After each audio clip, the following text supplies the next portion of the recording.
الشيطان الرجيم. بسم الله الرحمن الرحيم.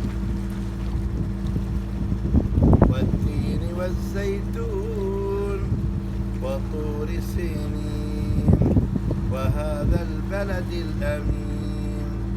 لقد خلقنا الإنسان في أحسن تقويم ثم رددناه أسفل سافلين إلا الذين آمنوا وعملوا الصالحات فلهم أجر غير ممنون.